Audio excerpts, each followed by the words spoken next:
A new age of DC Comics is here with the All-In initiative, but today I thought to look back on the last era of the main Batman title before the more recent wave takes a foothold. In the wake of Tom King and then James Tynion's runs on Batman, Chip Zdarsky, mostly of Marvel fame, was given the keys to the flagship title of the entire comic book industry. Chip had already accrued much stock during his time over at Marvel before even beginning his Batman arc, and as I read it week to week, there were highs and lows for sure, and I don't think it's perfect, but I find myself ultimately satisfied by how ambitious of a run it was, while also managing to stand as a complete and concise arc, while simultaneously standing on the back of so much established continuity. In this video, I hope to convey to you what meaning and themes I derived from issues number 125 to number 149, as someone who has read pretty much the bulk of Batman's canon storylines and appearances. Questions such as, why does Batman need a Robin? Did he create the Joker? Or even, why does Gotham need Batman at all, are all posed and answered within these issues. So like, comment, and subscribe as I break down the themes of Chip Zdarsky's Batman. I do fear death. I fear dying in here while my city burns.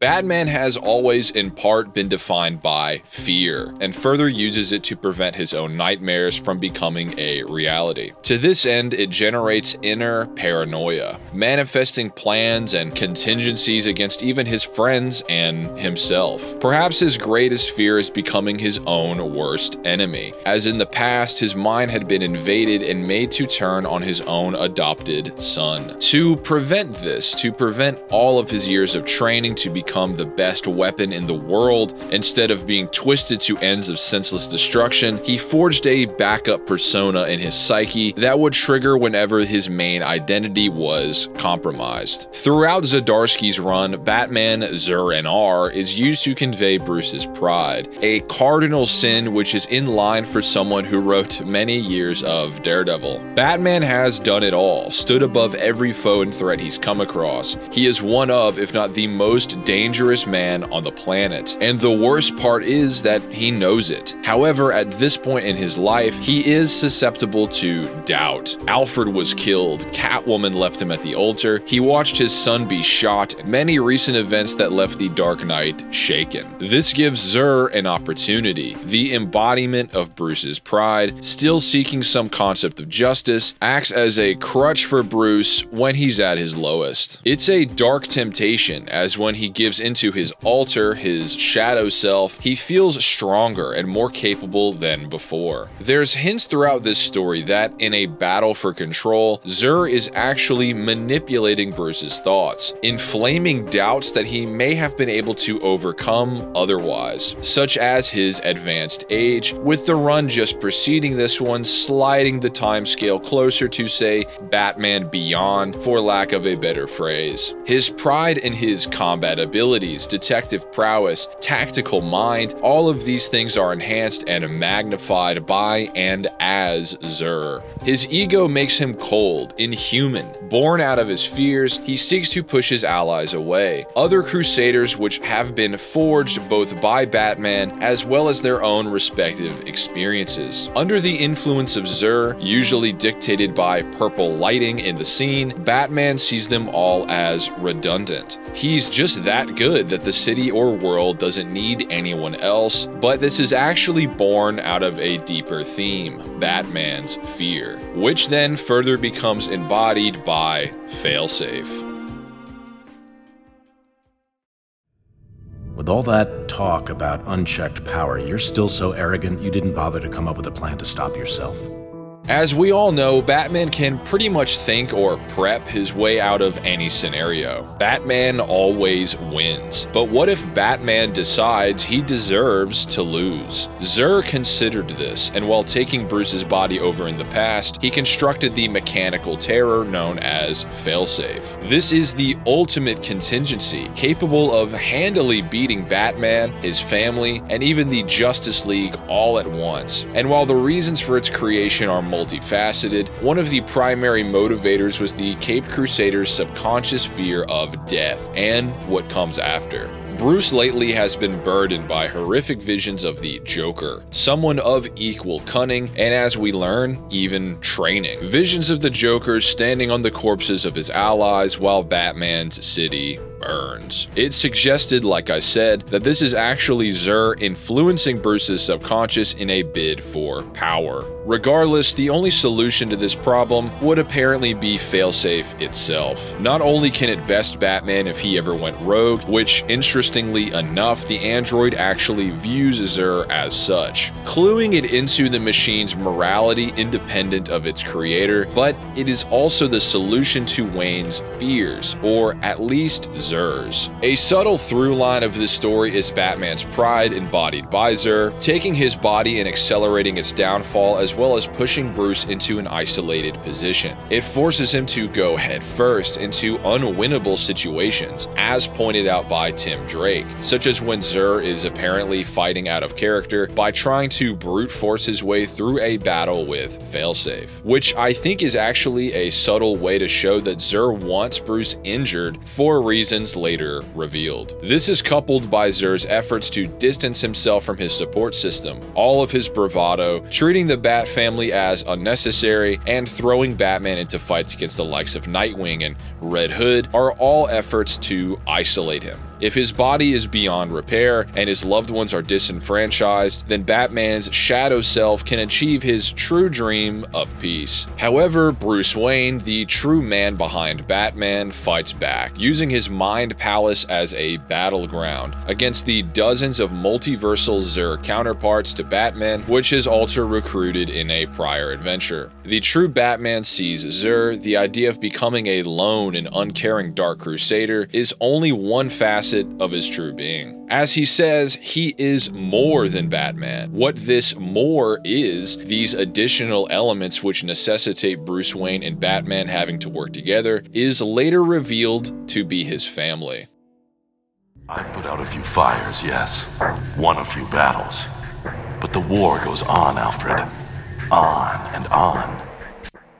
Does Batman actually matter? Does he make a difference? As the Dark Knight, influenced by Zur, takes the fight to failsafe, he is met with an unbeatable foe. Thankfully for him, this is all a part of Zur's plan. Instead of destroying Batman, he is merely sent to another reality, one where Bruce Wayne is long dead and Batman never took root within Gotham City. Here he is reminded, in a kind of retread of Year One, that his legend is needed, while also showing at the same time that he in fact does not create his own villains. Evils such as the Joker and Two-Face, while manifesting in other forms, do actually rise to even greater power and influence in Batman's absence. Therefore, the Dark Knight creates his myth all over again, resulting in further traversal across realities. He meets his prominent counterparts, informing his legitimacy across various worlds as well as mediums, showing that he irrefutably matters both tangibly and in a meta sense. But it as well proves to him that in the same way that there are infinite versions of Joker, this tale of good versus evil will play out forever whether he existed or not. He takes on some of his best traits, being influenced by his echoes which actually spawned from him as far as the real world is concerned. The main comics begot the Dark Knight trilogy, the '89 film, and the Arkham games, which begins to weave a narrative that the father should never be too haughty as to ignore lessons by those he's inspired. As he then tumbles alone in the void, Tim Drake finds him lost in the multiverse and brings him home. However, while Batman connected to his counterparts, Zur was doing the same, meaning that innumerable personifications of Bruce's ego and pride rest now in his head. This lights the match for his battle against his family, his sons and daughters, with Zur having more control over Batman than ever. He fights with the family over the nature of their war on crime, and they actually manage to turn the tide. This nearly snaps Wayne out of Zur's control, and it seems to slip as Batman realizes he can't stop himself from loving these people whom he's adopted. His respect and adoration for them outmatches his ego. Yet still, it succeeds in forming a rift between Batman and his allies, granting the moody subsect of fans that have probably only ever seen his movies their wish. A contingent of Batman fans hope to see the Dark Knight act as this lone Zur-esque vigilante. What the story conveys, like some in the past have also done, is that Batman is at his strongest, purest, and healthiest with his sons and daughters beside him. The new Dark Knight is one who trusts, has faith, and is much more fearless because of it. Robin needed to help bring the men who murdered his family to justice. So he could turn out like you?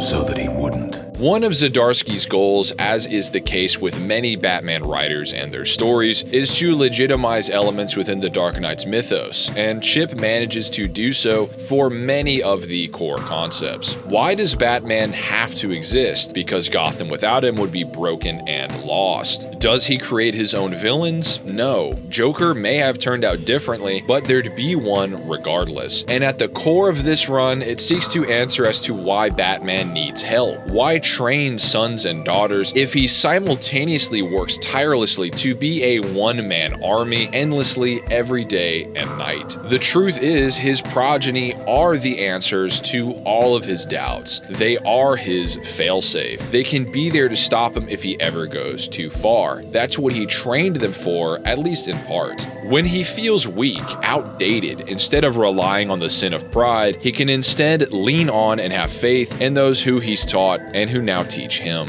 It's been the case since the induction of Dick Grayson. Robin exists to catch Batman when he falls. They all do. It's how they repay Bruce for saving each of them in the first place. Even when he is forced to be the antagonist of his own comic book. At the very onset of this arc, Zur infects Bruce with dreams of nightmares of a future without him and causes him to fall prey to his own darkest urges. By the end of it, with his sins annexed and consolidated with Zur uploading his identity into Failsafe's robotic body, it isn't Batman alone that wins the day. Instead, it's him and his family all working together as a unit, which undoes the machinations of Bruce's own fears and doubts made physical. Gotham needs something more to defend her. A legend more powerful than I can be right now. A legend that can only rise from the ashes of the Batman.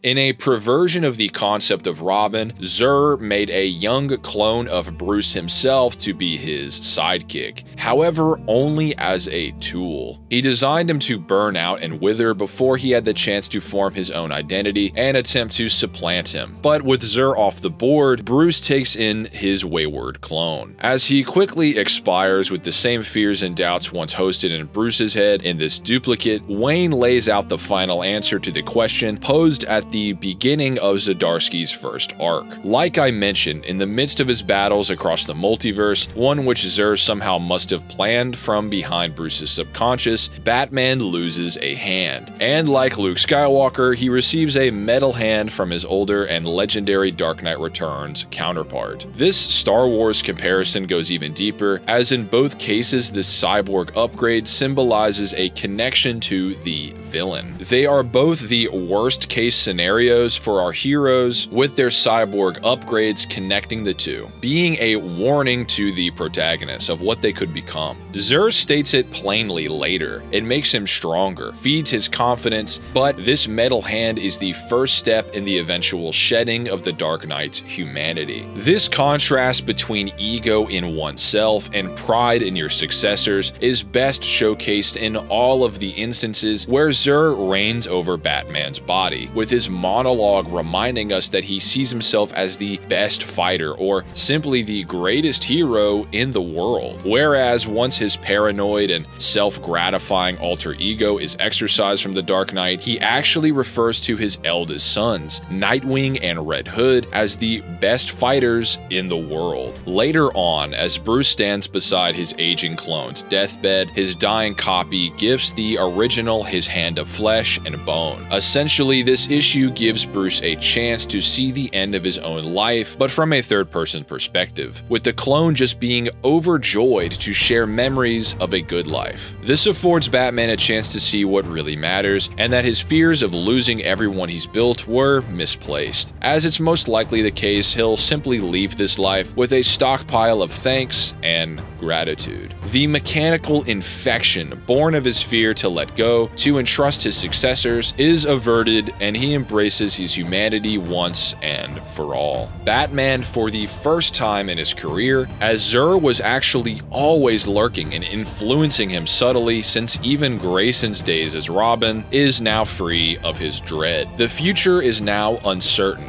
but Bruce isn't scared. Batman has always sought to conquer fear, to wield the guilt, shame, and rage which was seated in his heart since that night in Crime Alley. Now he has finally mastered, surpassed, and removed the toxic qualities born from the paranoia and pride left unchecked. Zdarsky isn't done with Batman, though his run seems to have an end in sight, as Jim Lee and Jeff Loeb will retake the title after so many years away. However, Zdarsky still has some issues left to show us what this new, pure, and emotionally sounder Batman looks like. Is he really the Dark Knight that we've all come to respect if he isn't always devising methods to incapacitate his allies? It seems like every contingency was born from this prideful and out-of-line Zur-En-Arrh persona. Does he need that super ego to get the job done? Is it fair to have his successors finally soundly surpass him now that he himself seems the most comfortable with this notion? I know I will for sure keep reading and find out. As always, thanks for watching, and I'll see you all next time.